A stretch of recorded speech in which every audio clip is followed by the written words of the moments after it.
We often juggle between so many questions. For how long do we need to keep on trying? We have already put in so much effort. Do we still need to continue? I have been waiting for the results for a long time. Do I still need to wait more? I don't think my efforts are worthy. What if this result is not meant for me, for which I am working so hard? It will be a sheer wastage of time and effort if I do not get the expected result. क्या कभी आपने सुना कि किसी को बिना मेहनत के रिजल्ट्स मिल गए हों? और अगर गलती से मिल भी गए होंगे तो वो शॉर्ट टर्म के लिए होंगे, लॉन्ग टर्म के लिए तो बिल्कुल भी नहीं। और जब कुछ बड़ा पाने की इच्छा रखते हैं तो एफर्ट्स और पेशेंस ज़रूरत से ज़्यादा रखना पड़ता है। अगर किसी को तैरना नहीं आता और गलती से वो इंसान नदी में गिर जाए तो क्या उसे ज़्यादा कोशिश करके बाहर निकलना नहीं चाहिए? क्या उसे डूब जाना चाहिए? तो अगर आप कुछ हासिल करना चाहते हैं तो शायद आपको जेन्युइन और एक्स्ट्रा मेहनत करनी होगी। जब तक मंजिल नहीं मिले तब तक रुकना नहीं चाहिए। When challenges multiply, when patience starts to lower down, when energy levels become low, that's not the time to give up. That is the time when you need to magnify your energy and focus and work on your targets with immense labor and dedication.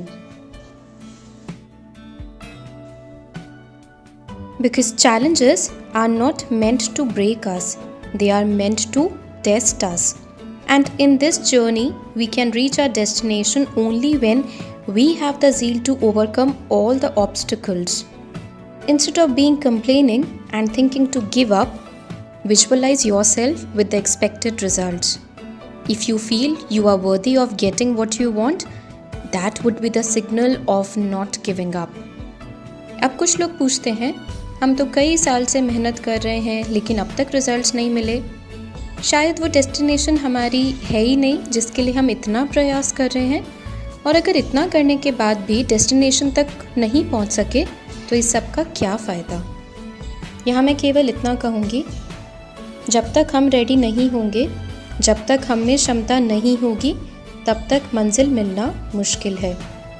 कोई भी मेहनत, कोई भी wish व्यर्थ नहीं जाती। फ़र्क तभी पड़ता है जब हम बिना रुके, बिना संयम खोए अपना कर्म करते रहते हैं। हमारे पास सब सवालों के जवाब नहीं होने के बावजूद हम परिश्रम करते हैं, कोई एक्सपेक्टेशंस भी नहीं रखते।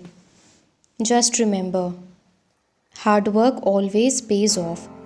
Every prayer is answered.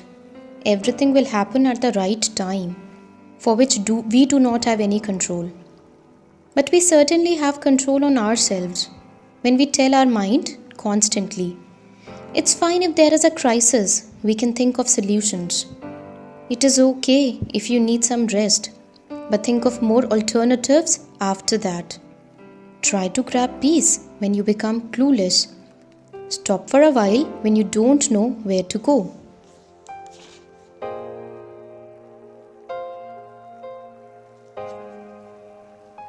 And if you wish to discontinue, think about the pain that you will have if you are unable to reach your destination. If this thought gives you an alarm of not giving up, this is the perfect signal of the universe that says, this destination is meant for you. Keep going and you shall achieve what you desire. Keep patience even when you choose to be mad. You are worthy enough of receiving your manifestations. हम जो भी सोचते हैं, जो भी इच्छा रखते हैं, मेहनत करते हैं, निश्चित ही हमें फल ज़रूर मिलता है।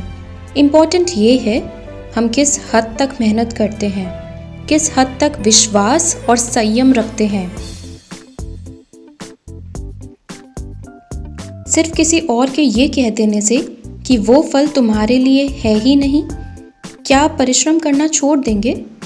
वो भी तो इंसान है, उसे कैसे पता कि आप किस चीज़ के हकदार हैं? अगर रिज़ल्ट देर से मिल रहा है तो शायद आप ज़्यादा काबिल हैं, आपकी कोशिश किसी और से ज़्यादा है, तभी तो आप इतनी मुश्किलों के बाद भी मेहनत करे जा रहे हैं। किसे पता मंजिल थोड़ी ही दूर थी और हमने थोड़ी दूर पहले चलना छोड़ दिया क्योंकि हमें पेशेंस ही नहीं बचा। जब तक मन से आवाज़ नहीं आए कि ये मंजिल तुम्हारी नहीं है, तब तक कर्म करना नहीं छोड़ना चाहिए। और अगर ऐसा सोच लें कि हम जिस चीज़ के लिए इतना हार्ड वर्क कर रहे हैं वो डेफिनेटली हमारी डेस्टिनी में हमारे लिए निश्चित है, तो शायद काम करते वक्त थकान महसूस नहीं होगी, क्योंकि उस चीज़ से मिलने वाली खुशी को अभी अगर आप इस वक्त फील कर सकते हैं, I am sure your journey will be smooth. Let me repeat my lines. Every prayer is answered, hard work always pays off, no energy gets wasted.